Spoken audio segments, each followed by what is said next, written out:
There is a kind of cruelty that does not announce itself. It does not shout or threaten. It smiles. It brings casseroles to your door when your husband leaves. It sits beside you in the front pew at your mother's funeral.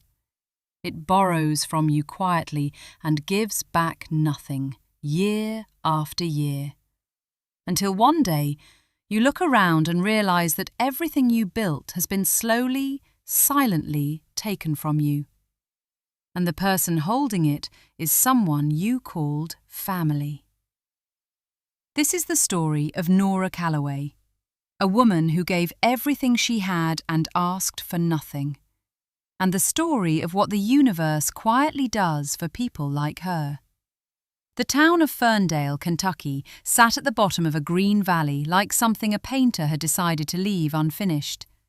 It had one main road, a hardware store, a post office that closed on Wednesdays for no reason anyone could remember, and a bakery run by a woman named Gertie, who had been making the same cinnamon rolls since 1987. The people of Ferndale were the kind who showed up when your barn burned down, but also the kind you remembered every single thing you had ever done wrong. Nora Calloway was 36 years old and had lived in Ferndale her entire life. She was a second-grade teacher at the town's only elementary school, a woman with dark circles under her eyes that never fully went away, and a warmth that never fully disappeared either. She drove a truck with a cracked windshield she kept meaning to fix, kept a vegetable garden behind her small house, and raised her 9-year-old daughter Wren entirely on her own after her husband Marcus had walked out 4 years ago without much explanation and even less remorse. Nora did not have a lot, but what she had she shared freely. That had always been her nature. Her mother, Iris, had raised her that way, with the belief that generosity comes back around, that the world keeps a kind of quiet accounting, and that what a person plants in this life is exactly what they harvest. Nora had believed that her whole life.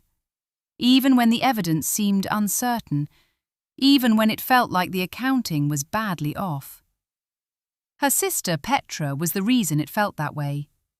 Petra Calloway was 3 years older than Nora and had always moved through the world as though it owed her something it had not yet delivered. She was beautiful in the sharp, deliberate way of someone who understood exactly what beauty could be used for. She had married well twice and badly once, had lived in 4 different states, and always came back to Ferndale when things fell apart, which they did regularly, and always, somehow, ended up being someone else's fault. When their mother Iris had been diagnosed with early-stage dementia 6 years ago, it was Nora who had moved back into the family home on Sycamore Road to care for her. Petra had offered thoughts and prayers from Nashville and sent a flower arrangement at Christmas. Nora had spent 3 years managing medications, doctor appointments, sleepless nights, and the particular heartbreak of watching a brilliant woman slowly lose the thread of her own story. When Iris passed, she left behind a small house, a modest savings account worth roughly $40,000, and a handwritten will that she had drawn up herself during a period of clarity, and which, in the chaos of the final months, no one had thought to have properly notarized. A handwritten will in Kentucky without witnesses and notarization does not hold up in probate court. Petra knew this. Nora did not. Petra hired an attorney within 2 weeks of the funeral. The estate, she argued, should be divided equally as intestate law required. Equal shares for both daughters. She presented this to Nora with a tone of careful reasonableness, as though she were doing Nora a favour by not taking more. Nora, exhausted and grieving and trusting her sister the way she had always trusted her sister, signed the paperwork without fully understanding what she was agreeing to. What she did not know, what she would not find out for another year, was that the house on Sycamore Road had been quietly appraised at $220,000. Petra had known this. Petra had also, sometime in the months before Iris passed, while Nora was consumed with caregiving, had their mother sign over power of attorney to Petra during what Petra would later describe as a lucid moment. That power of attorney had been used to take out a home equity line of credit against the Sycamore Road property. $38,000 drawn and spent before Iris ever closed her eyes for the last time. When the estate was settled and the debts were cleared, Nora received a check for just under $9,000 for 3 years of her life. Petra received the same amount and drove back to Nashville in a new car. Nora found out about the home equity loan 11 months later.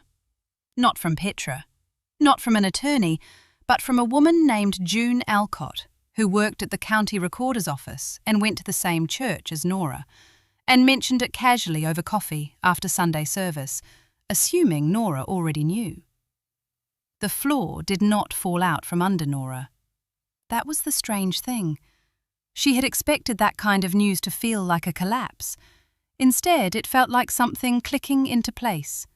A series of small confusions over the past year suddenly arranging themselves into a shape she could finally see clearly. She drove home and sat at her kitchen table while Wren was at school, and she made a list. Every favour she had done for Petra over the past decade, every time she had lent money that came back late or not at all, every time Petra had appeared in crisis and left once the crisis was resolved, taking something with her each time. The list filled 2 pages.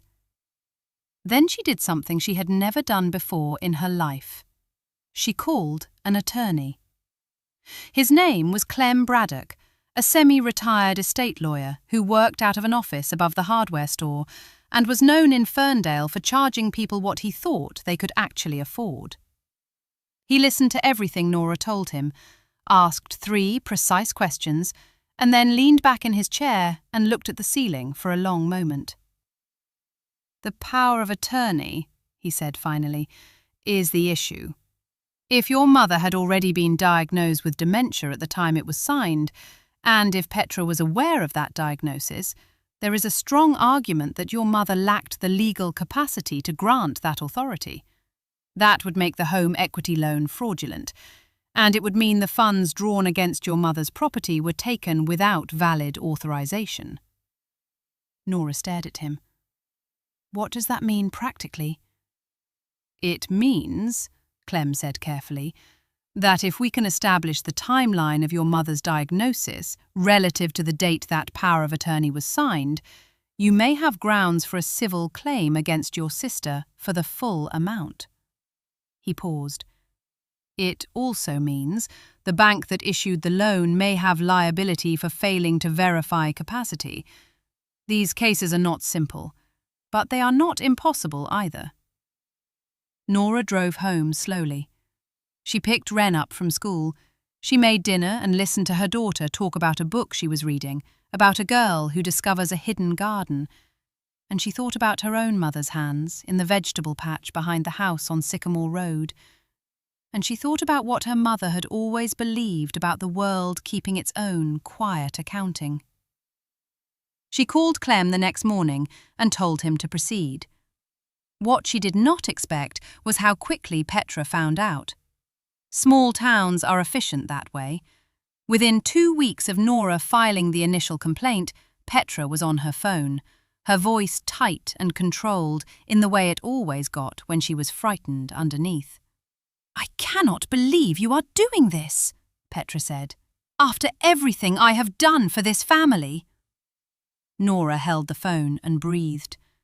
She thought about 3 years of sleepless nights. She thought about a check for $9,000. She thought about her daughter, who deserved better than a mother who kept accepting less than she was owed out of misplaced loyalty. "Tell me one thing you have done for this family, Petra," she said quietly. "One specific thing." The line was silent for a long time.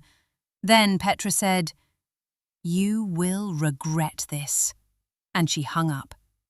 The civil case moved slowly through the county court system, the way all things move slowly in small towns, with a great deal of paperwork and patience and the occasional procedural delay that made Clem mutter under his breath. Nora taught her second graders every day, came home, helped Wren with homework, tended her garden, and waited. What broke the case open was not a legal discovery, it was a shoebox.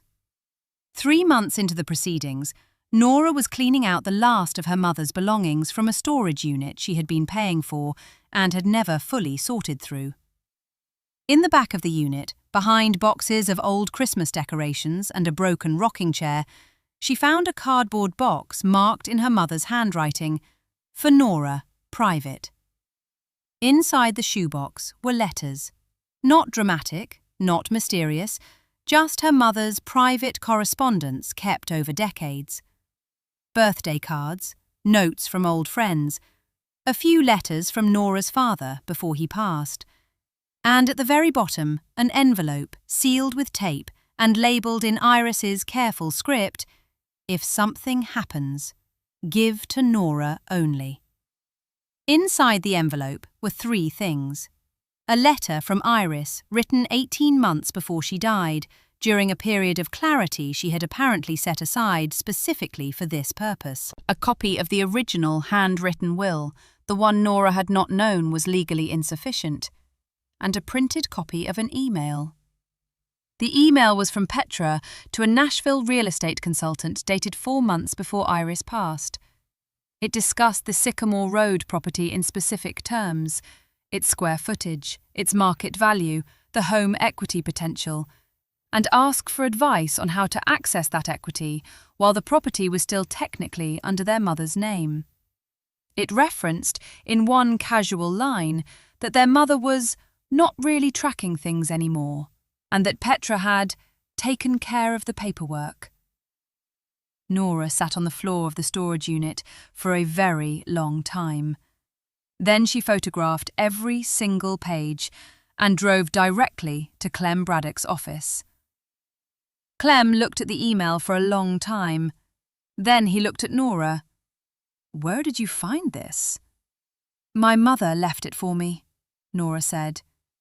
He set it down carefully on his desk.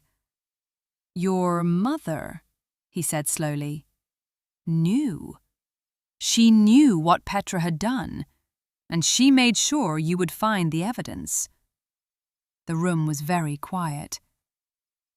"She always said the world keeps its own accounting," Nora said. Her voice was steady, but her eyes were full. "I think she decided to help it along."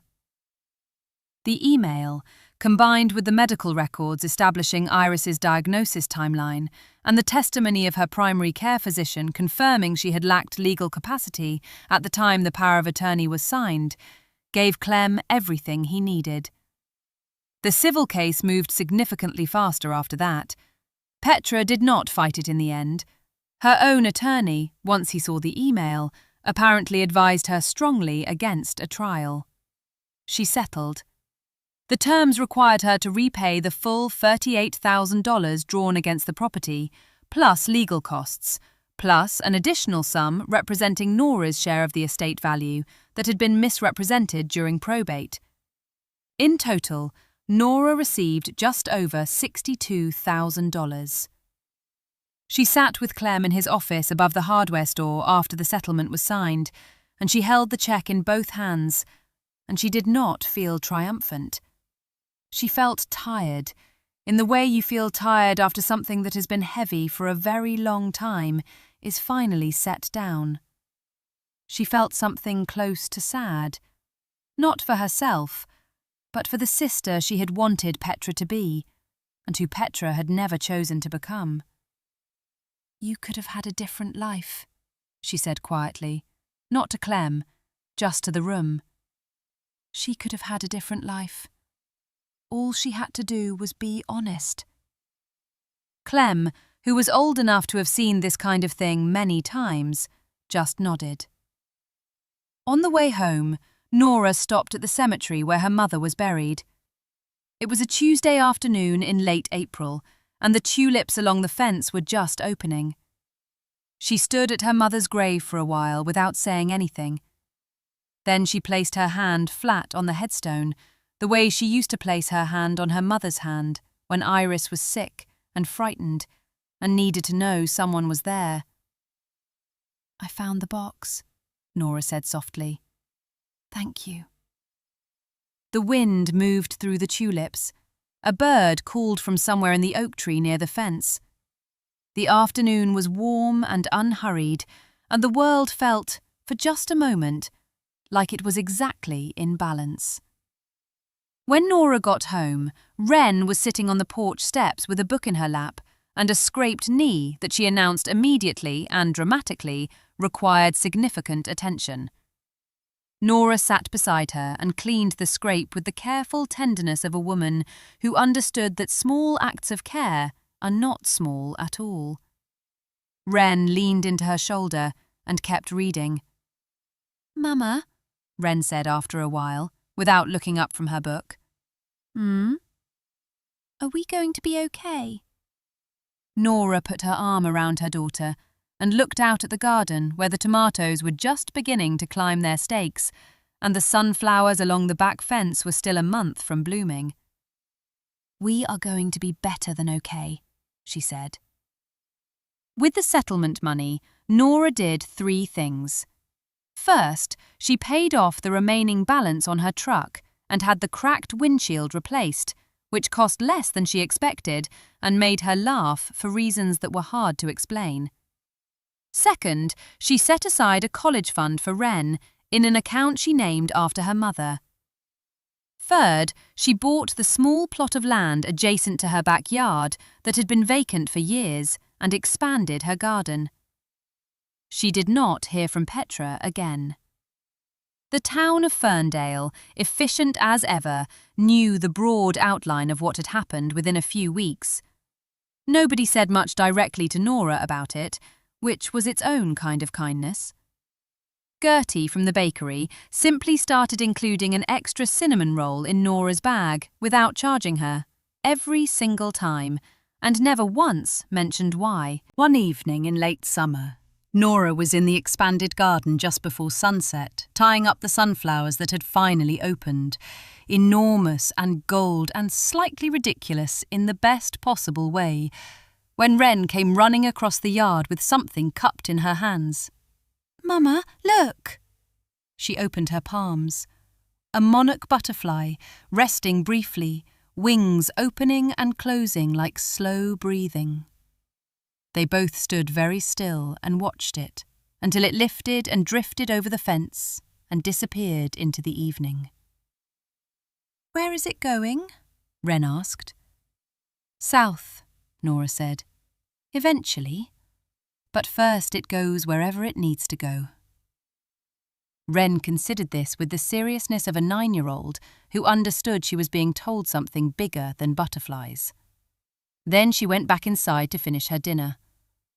Nora stayed in the garden a little longer. The sky was turning the colours it turns in Kentucky in August, amber and deep rose and a particular shade of purple that has no good name. She thought about her mother. She thought about 3 years of caregiving and $9,000 and a shoebox in a storage unit, and a woman who, even as her memory was leaving her, had the wisdom and the love to plant something that would only bloom after she was gone. She thought about what it means to sacrifice without keeping score, to give without demanding acknowledgement, to trust, not blindly, but faithfully, that the world does not lose track of what is owed. It does not always come back in the form you expect. It does not always come back quickly. But Nora Calloway, standing in her sunflower garden as the Kentucky sky went dark above her, believed with everything she had that it comes back. Plant something good, tend it honestly, and wait. The harvest always comes. Karma is not a punishment. It is not revenge. It is simply the universe's way of keeping its word. Every act of genuine sacrifice, every moment of quiet generosity, given without expectation, it is all recorded somewhere in the fabric of things, waiting for the right moment to return. Nora Calloway did not set out to teach the world a lesson. She only set out to do right by the people she loved. And in the end, that was exactly enough. Because what you plant in this life with honesty and love, you will always, always harvest.